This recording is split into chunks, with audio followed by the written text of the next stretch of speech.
विदिशा, जैसे कि आप देख रहे हैं कि मुक्तिधाम का ये काग उद्यान देश का इकलौता काग उद्यान मैं कहूँगा। सर्च कर लीजिए आप लोग, कोई काग उद्यान नहीं मिलेगा। वैसे कौओं को जमावड़ा तो मिल सकता है कई भी स्थानों पर।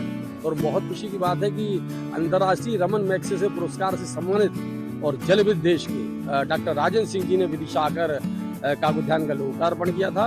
विगत 25 सालों से अधिक मैं बेतवा के श्रमदान कार्यों में, बेतवा की स्वच्छता में लगातार लगा हूँ। तभी से काग उद्यान का निर्माण किया है। पशु पक्षी तमाम सब भोजन किए जाते हैं। और जैसा कि अभी तो पितृपक्ष चल रहा है और साफ है कि सनातन परंपरा में ये निर्वहन है कि हम पितरों को सीधे भोजन अगर पहुंचाते हैं तो ये माना जाता है कि काग हमारा सबसे बड़ा एक कारक बने हैं। एक पितरों को कहते हैं कि इस 15 दिनों में अगर इनको भोजन करा दिया जाए तो वो सीधा पितरों तक पहुंचता है। तो ये जो आप देख भी रहे हैं कि नदी में जिस प्रकार से तर्पण कार्य चल रहा है पितरों को लेकर, उसके बाद ये भोजन आहार भी कराते हैं सारे जो यहाँ के अपने पितरों परिजनों की याद में। तो विदिशा का मुक्तिधाम एक अनूठा मुक्तिधाम है जहाँ काग उद्यान बना है।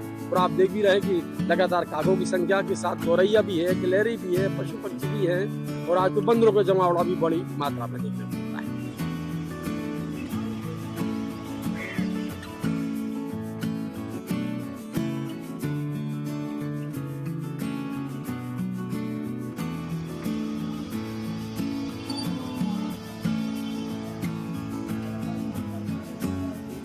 पितृपक्ष में कौओं का बड़ा महत्व है। और क्या है, ऐसा कहा जाता है कि पितृ जो है हमारे कौओं के रूप में, गाय के कुत्ते के रूप में आते हैं। तो ये विदिशा में एक बड़े सौभाग्य की बात है कि मुक्तिधाम में एक काग उद्यान बना हुआ है और यहाँ लोग अपने पितरों के नाम से भोजन कराने नित्य आते रहते हैं। 365 दिन यहाँ कौओं को कुछ न कुछ लोगों के द्वारा खिलाया जाता है। हमारे पूरी मुक्तिधाम सेवा समिति के जो मनोज पांडे जी हैं, उनकी पूरी टीम इस काम में लगी रहती है।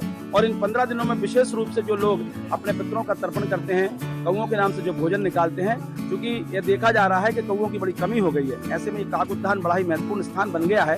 तो पूरे शहर के लोग लगभग कौओं के भोजन कराने के लिए मुक्तिधाम में आते हैं। और जो एक कौआ का अछूता निकलता है उसको कौए के लिए जो है वो लेकर मुक्तिधाम में आते हैं। इससे निश्चित ही एक कौओं को हमें प्राप्त होता है, क्योंकि कौआ जो है ना पितरों के रूप में सर्वश्रेष्ठ माना गया है। उसको भोजन कराने से पितृ तर्पित हो जाते हैं। तो ऐसे में ये मुक्तिधाम का जो काग उद्यान है निश्चित ही देश में अपने आप में एक महत्वपूर्ण स्थान रखता है। और ये सुविधा के लिए हम पूरी मुक्तिधाम सेवा समिति को भी बहुत धन्यवाद देना चाहते हैं। और शहर के सभी नागरिक जो धार्मिक प्रवृत्ति के अपने पितरों का तर्पण करते हैं, वह भी इस बात से भूरी भूरी उनकी प्रशंसा करते हैं। यहाँ पे जो आजकल आप देख रहे हैं कि श्राद्ध पक्ष चल रहा है जिसमें हम पितरों का अपने तर्पण करते हैं। तो जब हम तर्पण करके नदी से घर जाते हैं तब जो हम भोग लगाते हैं तो उसमें से एक हिस्सा कौओं के लिए भी निकाला जाता है। और हमारे शास्त्रों के अनुसार ऐसी मान्यता है कि जो कौओं के लिए भोग लगाया जाता है, तो अगर उसे कौए खाते हैं तो वो हमारे सीधे पितरों को लगता है।